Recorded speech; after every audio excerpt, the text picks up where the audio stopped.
Nick, thank you for joining us this morning. I suppose let's kick off with your big announcement this morning. A new BRIT school in Bradford. Yes, BRIT School North, building on the success of the BRIT School in South London that has produced people like Adele and Amy Winehouse. Have sold 250 million albums from that school, collectively 15 BRIT Awards, and we want the same opportunities for talented young people in the north. This is a 16 to 19 school for 500 students in drama, in dance, in singing, in the technical aspects of theatre and film production. It will open in 3 or 4 years' time, and it's one of the first free schools that we're announcing next week as well. It's interesting that you've chosen Bradford for the location of this school, given that the government has recently appeared to have rowed back from Northern Powerhouse Rail, abandoning a stop in Bradford. How come you're putting a new crucial school for the arts in a place that is not getting the sort of rail investment that was once promised? There's a lot of talent in the north. We don't want young people to have to travel to the south. But also in that part of West Yorkshire, we have EMI North in Leeds, we have Channel 4 Leeds, we have in Calderdale the film industry. In Bradford itself, we have the National Museum of Science and Media.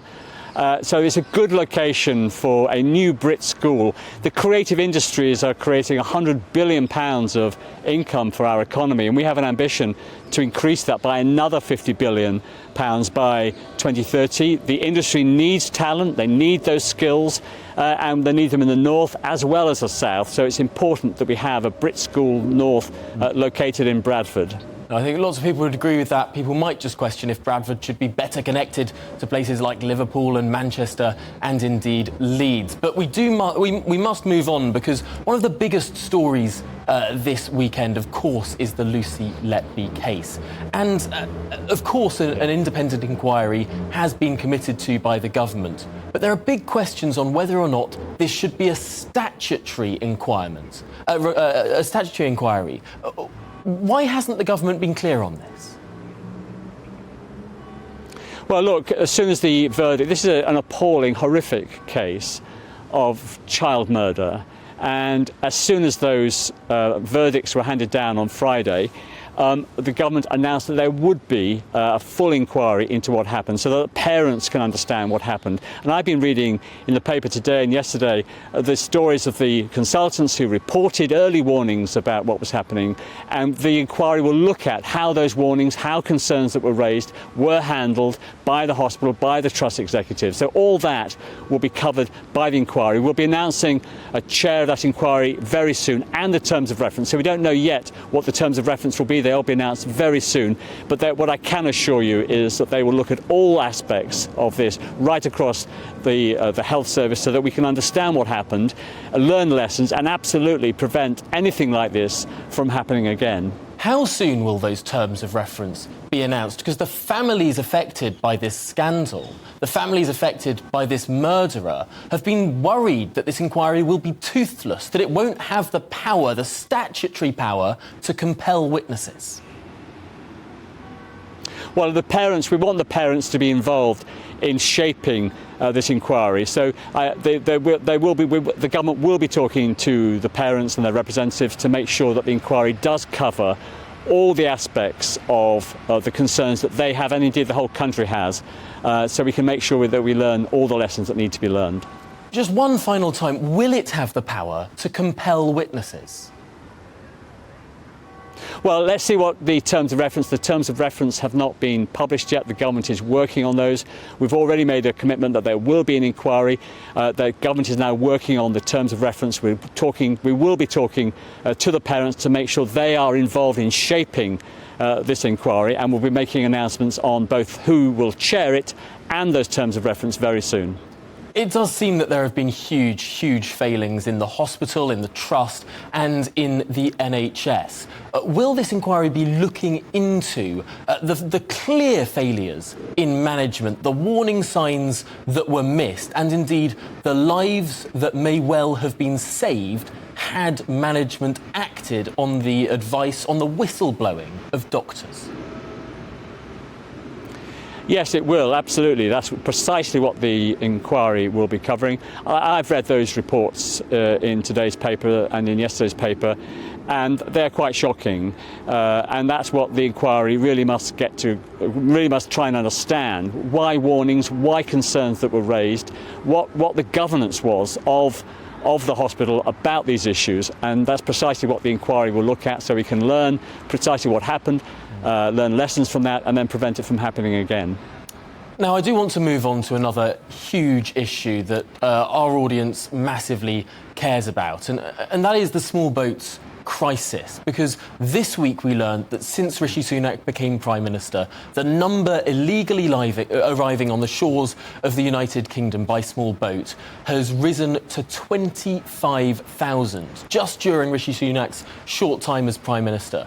The government's failing here, isn't it? Well, the Prime Minister came into office in October. He's given one of his top 5 pledges is to tackle the small boats issue.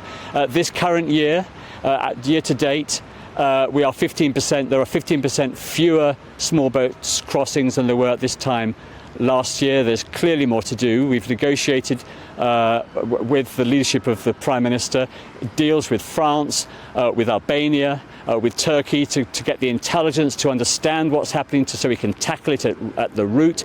We passed the illegal migration bill, and that gives the power now that that bill is in statute, it means that anybody arriving in this country illegally cannot have a residency here. So anybody arriving on boats now will be sent back to where they came from or to a third-party safe country such as Rwanda. So the Prime Minister, this is a top priority for the Prime Minister, and actually we are achieving some success, but there's clearly a lot more to do, and that's what's the topmost of the Prime Minister's agenda and the government's agenda at the moment. Well, it seems that the flagship element of the government's plan on small boats, the Rwanda plan, is stuck in the courts. We're not going to have an answer on this for a very long time. This is leading some of your colleagues, indeed some very high-profile candidates to be Conservative MPs at the next election. It's leading them to say that Britain should leave the ECHR. What's the government's position on that? Well, look, we have to wait for the verdict of the Supreme Court. We are confident that Rwanda process will work, but we have to wait for the judgment of the Supreme Court on this matter. We passed the Illegal Migration Act because you have to deal with the incentives of people wanting to make that very dangerous crossing. People are drowning in the channel. Children are drowning in the channel.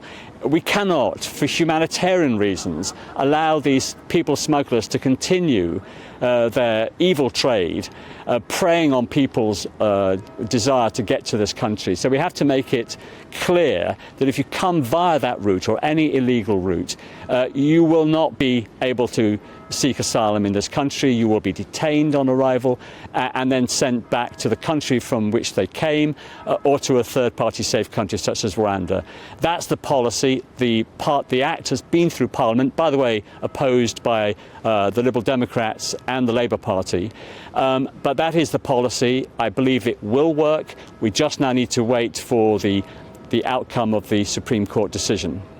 Well, Nick Gibb, thank you very much for your time this morning. It's a pleasure to speak to you, and thank you for your candid responses to those questions too.